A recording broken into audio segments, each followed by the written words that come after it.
You ready? This is a regular board meeting of Tatum ISD. It is now 5:31 on February 5th, 2024. We have a quorum. Mr. Williams leading the pledge of allegiance, followed by Mr. Crawford giving the invocation. I pledge allegiance to the flag of the United States of America and to the republic for which it stands, one nation, under God, indivisible, with liberty and justice for all. Lord, thank you for bringing us here together today. We ask that you help this board make good decisions for the students, the staff, admin. We ask that you pray for those that are sick and ill and even those in need. In your name we pray. Amen.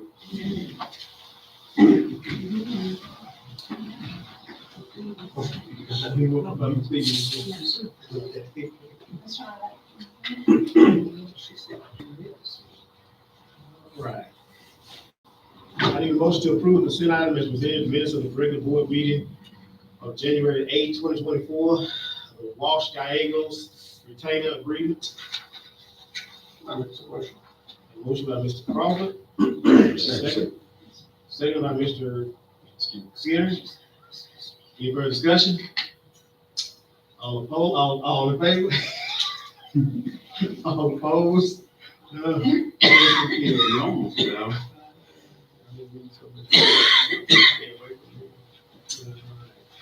All right, Mr. President, board members, we have a board election coming up.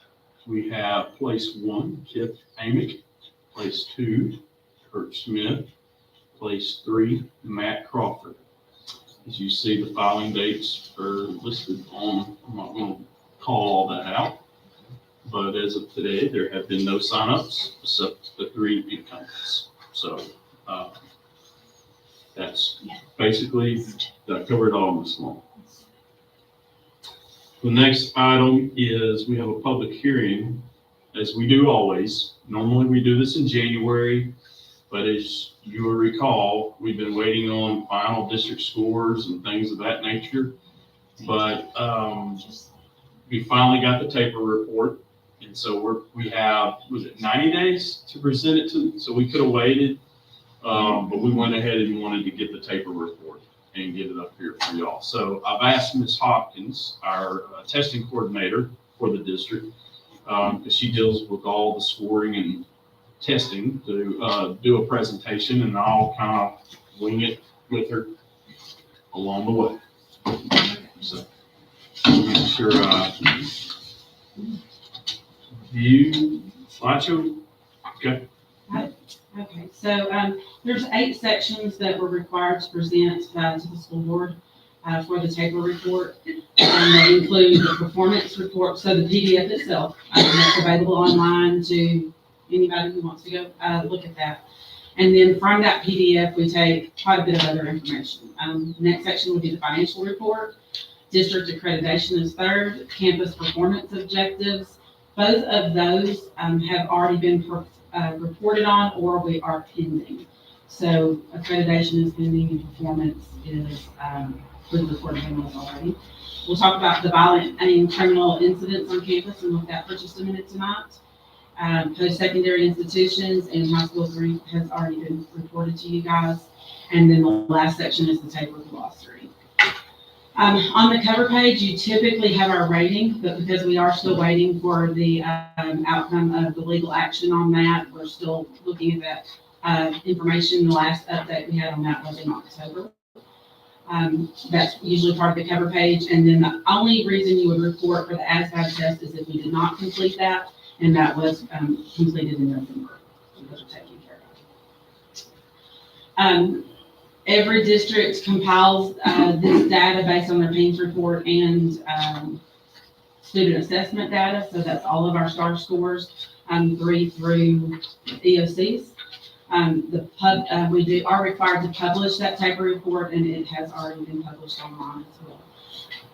There's really not a lot left there. So STAR performance, you guys have looked at these multiple times already this year. We're not going to go back and just rehash that in its entirety, but I did want to bring one thing to your attention because it's relatively new this year.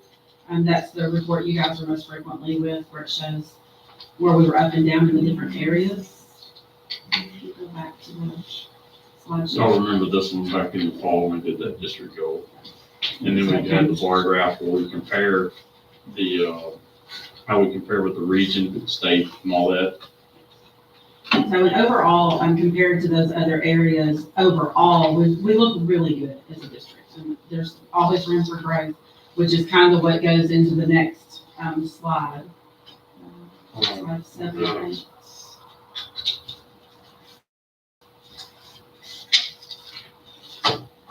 This one? That's it. Do you want to click again?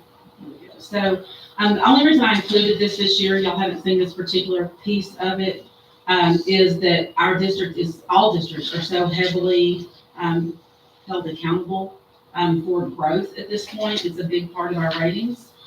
So I just gave you a little screenshot of what that looks like. So when the state is measuring growth, they're actually looking to see from last year, did a student improve? And the way they measure that improvement is, we have did not meet, approaches, meets, and masters. Well, they've taken and they've broken that down a little bit further into the low did not meet, the high did not meet, low approaches, high approaches, and so on and so forth. So depending on where they were, so for instance, let's just say they were at high did not meet last year, and they went to high approaches, then they would earn 1 point. Every test that they take that occurs, they earn a point.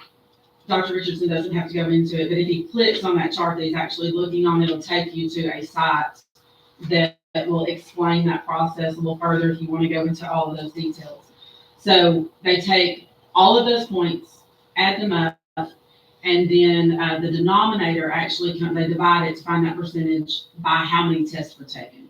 And then a fourth of the growth piece comes from that calculation when we get through it.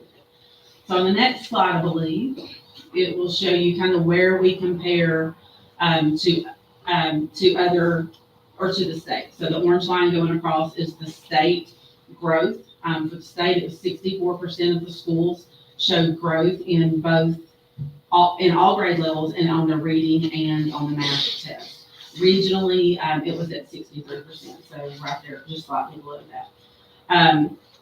For us, the first column, the green column, is all of our students. So that is grade levels 4 through 8 and your EOCs that count into growth. The yellow column is a little bit deceptive because we only have 5 students district-wide that fit into that Asian category.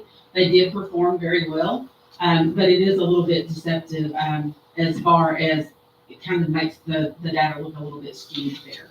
The 2 columns that are empty, those were our American Indian. That would be the American Indian and the Pacific Islanders, and we don't have any students that fall into that particular demographic, so there's no data recording. But overall, we're getting really close to what that state level is, and we can continue to see growth with our students. Let's see. I presented the bilingual education and ESL report earlier this year, as well as we had great STAR participation. We didn't have any issues wrapping that up, despite the fact that we did have 2 power outages in the middle of STAR testing last year that generated a little bit of an issue, but our overall participation was very high. Attendance, graduation, dropout, y'all have seen all of that data already this year. The TAPER report is required to address that, as well as our graduation profiles. I think it's coming. Ms. Watson has kind of updated you on the CCMR. We're still waiting that litigate, or the lawsuits out there will possibly address, fingers crossed, that they'll readjust some of those CCMR. We will have the 88% for next year. Yes. This year we have 88%. So if the law doesn't change and we still don't have a rating this year, we'll still be able, next year we feel confident we'll meet the CCMR. Whereas a lot of districts would not have met it this year, including us. They've put quite a few things in place. Something called College Bridge is in place that they're addressing on the campus in order to see that we get as many of those CCMR goals accomplished as possible. And then Ms. Watson and Ms. Miller Ms. Bradford, Mr. Quick, and myself are also looking at how we can implement some new CTE courses using the resources that we already have available to us and not having to reinvent the wheel on campus, to see that we continue to build those programs that will help us be CCMR. And you're adding We're adding 4 classes total. They're each one semester. So it'll be for our 7th and 8th grade students, interpersonal studies, basically a speech class, that's not the title of it, a finance class, and, it's not coming to me. not the general employability. No, we're moving general employability, that classification to the high school so that they can utilize that for their working. But, it should land us in a position where 90% of our 7th and 8th graders are getting that point for CETE so that we can be completers. Because this year's group of sophomores, will have to be completers by graduation. So that'll help us accomplish that goal moving forward, even though we're not quite there yet. This is just a graph. I find this interesting. As a district, if you look at that bright yellow section, that is our number of teachers. This is another element that's in that Tabor report that have 11 to 20 years of experience. The lighter blue is over 20, and then the green is over 30. I just feel like that's a very good indicator that we're able to retain staff when they get here. It's a great district to be in, so we're able to keep that. And those small groups, 1 to 5 year teachers, and we're able to overcome that with more experienced teachers. So it offers our students a little bit deeper depth in the classroom. This one was stuck in there, just kind of quick recap. The bilingual education program, our district is at about 15% compared to the state at 23%. We expect that number is going to continue to grow as we have that population continue to grow in East Texas. The Gifted and Talented program, our elementary and primary campuses do a great job identifying those students in October each year for GT programs so that we can serve them better. And we certainly want to give those kids the additional opportunity. Our special education number, I would anticipate that we will continue to see that go up just because of the dyslexia testing that's now required by the state. And we're just continuing to see a rise based on that mandatory testing by the state. Below that, you'll see all your links to the district Tabor report and each campus Tabor report as well, if you need to go back and review any of those. And then that's the same link as the other one. Let Dr. Richardson do. Financial data, I provided a link here. We have to provide a link to this website. Anything that deals with our finances in 21-22. Now remember, this report's 2 years behind. You can find it on here. I did not want to load up all the bar graphs, but you go in here, you type in the district number and submit that, and it'll give you some real pretty graphs as an example. What is our district number? 201910. 201910. And you can kind of see what in our budgets, what we were running in 21 and how it compared previous years. If you like colors, and colors are real good for some people, this is a great chart for them, and everything.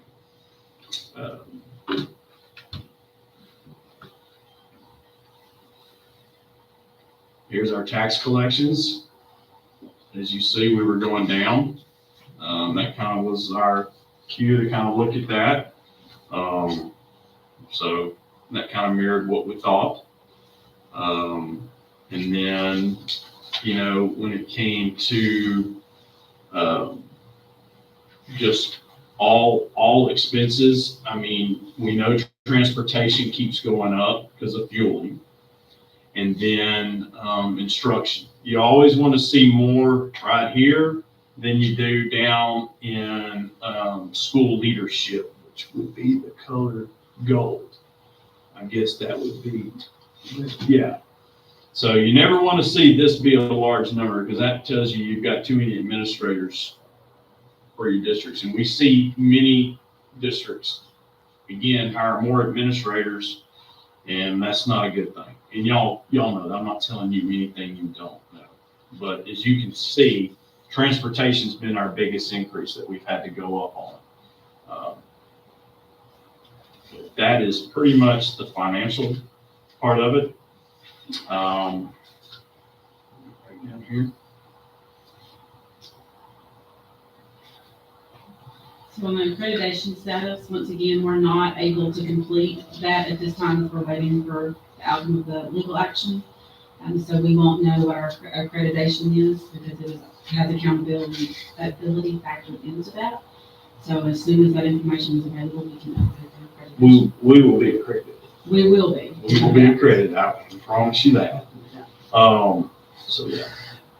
That's just. Performance objectives, this is your campus improvement plans. Each of them are linked below. I believe Ms. Malone went over all of those a month or so ago with you guys. So they're all taken care of in there. The report on violent and criminal incidents. So this is where we have to report assaults. There's a whole host of things. Get to the graph. So anything that's an assault, anything that's drug related, alcohol related, terroristic threats, bullying, weapons, all of that factors into this. So that's a link to this year's data. I put on the next slide, I put that data as well as last year's because I think we saw a significant drop in these incidents. We had a 58% decrease, which is huge. I believe it was 51 incidents the previous school year, and this past year we only had 21. So overall, I think that there's a lot of factors that play into that. I think we had a great deal of focus on campus safety from the top down, so that definitely played into that. But I wanted to make sure that y'all saw that 58, that's a big decrease. So overall, there was one assault at the primary campus, and it was life skills related to one of our students in there. There's not a lot that we can do about that when we have a student that's struggling with issues, other than just make sure that we're training our staff to make sure that they have the appropriate response training and make sure that they're doing the right things there. But like I said, overall, we went from 51 the year before to 21 last year. So I think that that's great. Shows a great effort on the part of all of our staff to make sure our kids are taken care of. The one thing is we all see is the terrorist threats, the social media pranks or whatever. We have to take action on those. We have to code those when those kids come in. Anybody makes a threat, it has to be in the teams. Bullying, as you see, you always hear bullying, but bullying, there's a matrix that has to follow. And a lot of people think, well, that's bullying. A lot of times it's not bullying. The principals are trained to go through that. It's by the law. And check that box. Okay, it is.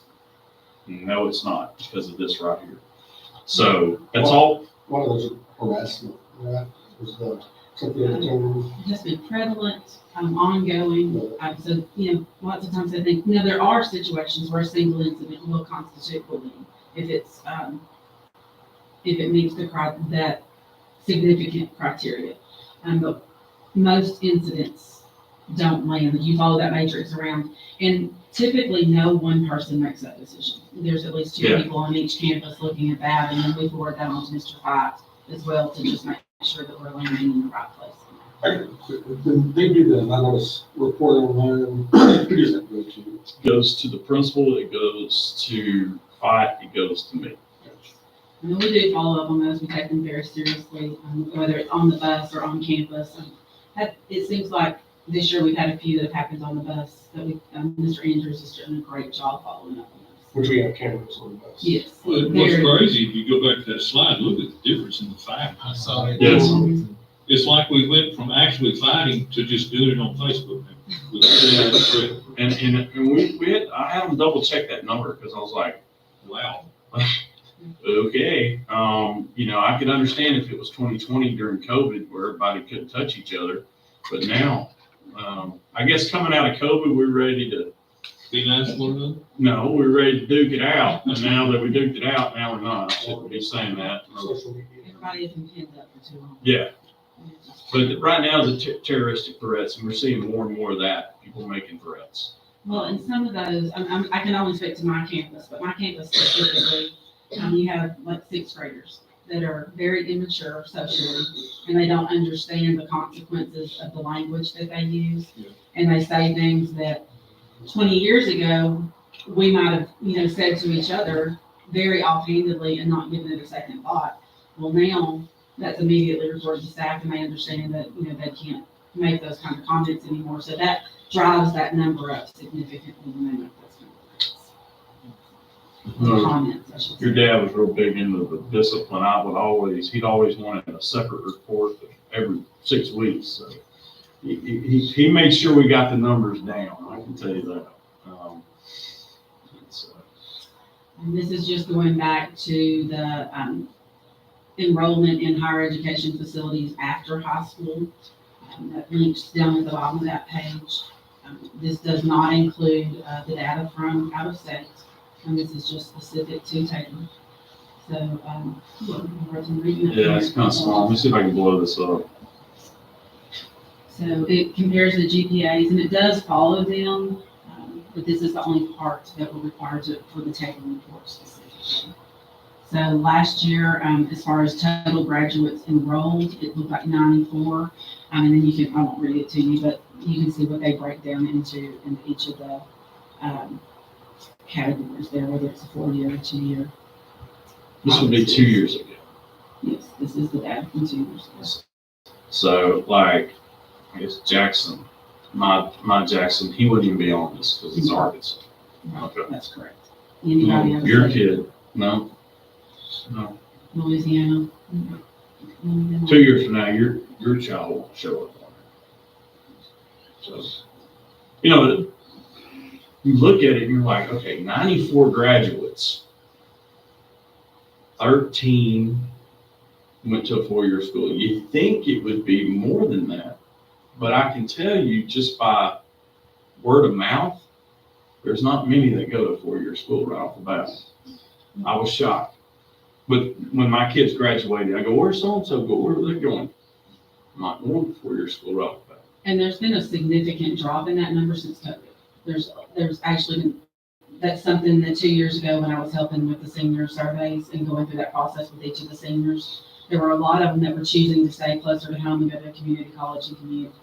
So I don't know if that's still factoring into that, but seniors would just like say, I don't know. I don't want to get that far from home. Now you have that handful, that are, I need to get away and go do my thing.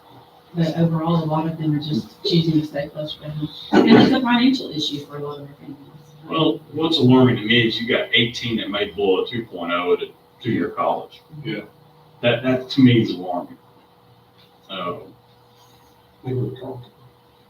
No, that's 4 years.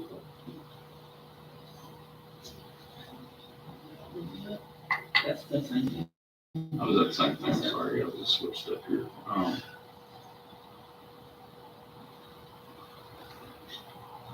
Let me blow this up. This is House Bill 3 goals that they were presented to you guys back in October and November, I believe. So we won't force you to sit through that again, but that is another part of the table that will require to report in the table report. So all of those links are present there. And, this was a report that you could either do every month, every quarterly, and we chose, let's wait till we get all the scores in. We'll do that, use that as y'all's back to school training we can throw in there. And y'all have been doing that with the training that we do in the team building training. And then the last section is just the Tabor glossary. It goes through and breaks down all of the requirements and kind of gives you an opportunity to see, what is a progress measure, what is a growth measure if you don't understand those. At this time, the Spanish glossary has not been released. That's another thing that we're required to make sure that is available, but TEA has not released that. And that is all of the 8 sections of the TAPER report. This will be on our website like last year's too. Be required. Okay, any questions? Thank you, ma'am. Thank you.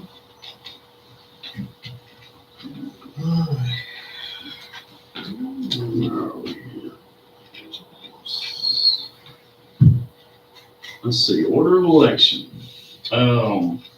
We have to order the election. It is May 4th, Saturday, May 4th. Following is who I went over with earlier. Who's running, location of voting will be, we started this last year, so we're gonna do it again this year, Tatum ISD Community Room from 8 to 5 p.m. The Rusk County, correct, would be helping us this election if we were to do it, Ms. Long? Or perhaps another. Or Panola, okay. So our staff would be out of it. They would be housed over there during that time for early voting. So it keeps everybody from coming in the office and everybody having to get up and all that. So, so that's what I need for y'all to approve the election. I need a motion to approve the order of the May 4, 2024 school board trustee election. Mr. President, I so move. Have a motion by Mr. I'll Smith. second it, Mr. President. Have a second by Ms. McElwain. Any further discussion? All in favor? All opposed? None motion carries. Next item I have is we had bad weather day on January 16th and 17th, and we've done this in the past, where we come to the board and we ask for a resolution to pay our hourly workers, our cafeteria, our custodians, our bus drivers, because, you know, there's no more making those days up because we already had the minutes built in the calendar, so they would lose money. And so I'm also asking you to approve all personnel, teachers and staff, because they would just have to come up here 2 days. Basically, we'd have to add 2 more days for them. And I think our teachers work hard enough as it is, and they should be treated just as equal as everybody else, is my opinion. So that would be for all professional employees as well. All right, do I have a motion to approving the resolution of wage payments during the school closing on Tuesday, January 16th and Wednesday, January 17th, 2024, due to bad weather, paying all employees, contractual and non-contractual, salaried and non-salaried as presented. Have a motion by Mr. Williams, have a second? Second. Have a second by Mr. Skinner. Is there any further discussion? All in favor? All opposed? None motion carries. Don't need it. Just real quick, March 4th will be our March board meeting because spring break falls on March 11th through the 15th. And so everybody will probably be out of town for that board meeting on the 11th, but I'll remind you of that. So we'll move it up like we did this month, to March 4th. All right, the regular meeting of Tatum ISD Board of Trustees is now adjourned. It is It is 5:59. 5:59. We are running out here. Steve, you get it.